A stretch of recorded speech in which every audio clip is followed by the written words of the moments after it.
तर झी 24 तासनं उघड केलेल्या या पुणे जमीन गैरव्यवहार प्रकरणावर उद्योगमंत्री उदय सामंत यांनी प्रतिक्रिया दिली आहे। पुणे जमीन गैरव्यवहार प्रकरणाची समिती चौकशी करत आहे आणि कायदेशीर प्रक्रिया ही पाळली गेलेली नाही असं वक्तव्य उदय सामंत यांनी केलंय। अधिकाऱ्यांनी काय केलं हे या चौकशीमध्ये उघड होईल। जागा कशा प्रकारची होती, ती का दिली गेली ते चौकशीतून कळेल आणि या प्रकरणामध्ये पत्र दिल्यानंतर बाबी पूर्ण झाल्या नसतील आणि नियम बाजूला सारून परवानगी दिली असेल तर तेही चौकशीमध्ये दिसेल असं उदय सामंत यांनी सांगितलं। झी 24 तासच्या टू द पॉइंट या विशेष कार्यक्रमात उदय सामंत यांनी ही भूमिका मांडली आहे।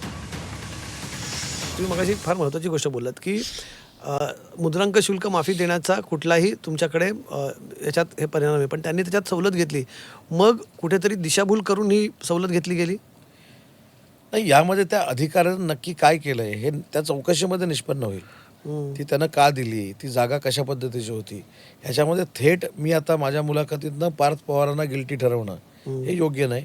त्यासाठी आपण अमेडिया कंपनीबद्दल बोलतोय, त्याच्यात कोण आहे आपला भाग मुलाईचा, तिथं आपण त्याचा एक कोण येतात ते एक अमेडिया नावाची कंपनी आहे ज्याने तिथे प्रस्ताव दिला आणि सांगितलं की आम्ही IT एनेबल्ड सर्व्हिस इथे कंपनी करतोय आणि मुद्रांक शुल्क माफीसाठी ते करतात। आणि त्याची म्हणजे मी आता हे तुम्हाला आज सांगू शकतो, म्हणजे पहिल्यांदा आम्ही विषय मी बोललो नव्हतो खरं तर, आम्ही मधल्या काळात काही अधिकाऱ्यांशी तिथे बोलत होतो।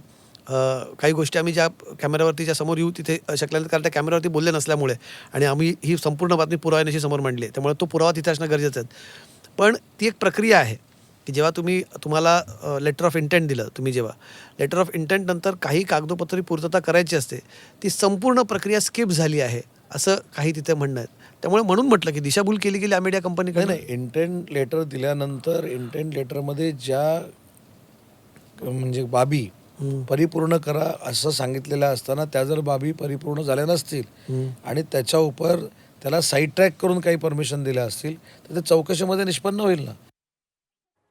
आणि या संदर्भात आणखी सविस्तर चर्चा करूया। आमचे पुण्यातले प्रतिनिधी निलेश खरमरे आपल्याबरोबर थेट जोडले गेले।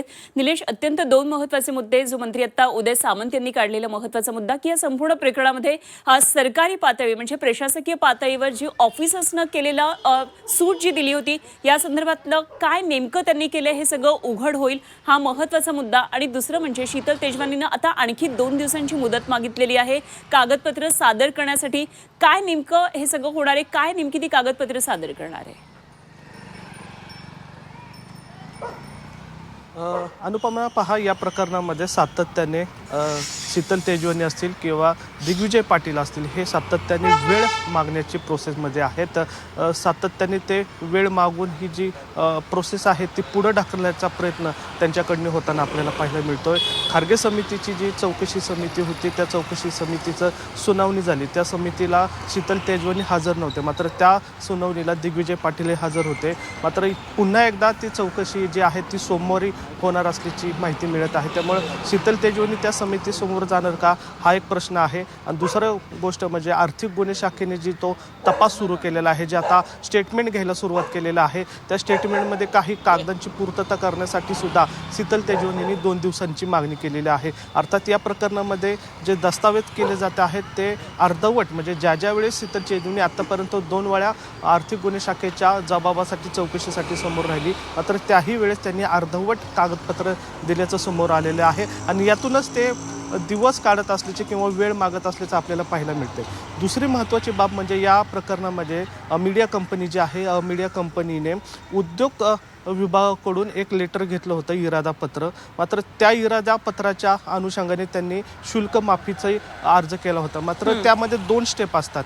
सुरुवातीला ही कंपनीने आमचा इरादा आहे त्यासाठी आम्हाला त्यांनी ते पत्र घेतलं, त्यानंतर मुद्रांकन शुल्क माफीचं एक प्रमाणपत्र घ्यावं लागतं, मात्र ते त्यांनी घेतलं नाही। ते थेट त्यांनी जाऊन मुद्रांकन शुल्क विभागामध्ये जाऊन त्याचा जो कर आहे तो माफ करून घेतला होता। मात्र त्या स्टेपमधली एक स्टेप म्हणजे दुसरी जी स्टेप आहे ती स्किप करून त्यांनी डायरेक्ट तिसरी प्रोसेस केलेली या प्रकरणामध्ये आपल्याला पाहायला मिळतं। त्यामुळं मीडिया कंपनीने कुठेतरी उद्योग संचालनाचा पण दिशाभूल केल्याचं या प्रकरणामध्ये आपल्याला पाहायला मिळतं। अर्थात आता ते इरादापत्र जे आहे ते रद्द होण्याच्या मार्गावर आहे, काय सोमवारी या प्रकरणातली माहिती आपल्याला समोर येईल.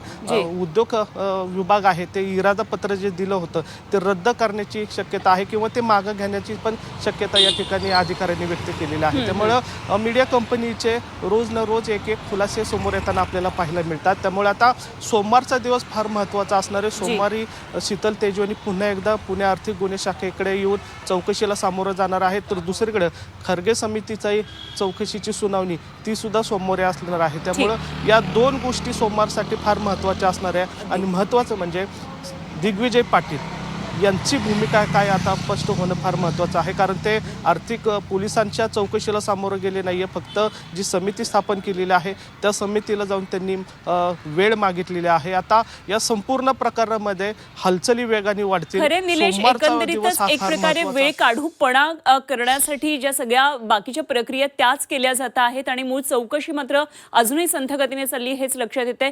जरूर लक्ष ठेवूया निलेश, वेळोवेळी चर्चा करूया, आणखी जोडले जात जाऊया. निलेश खरमरे आमचे पुण्यातले प्रतिनिधी आपल्याबरोबर होते.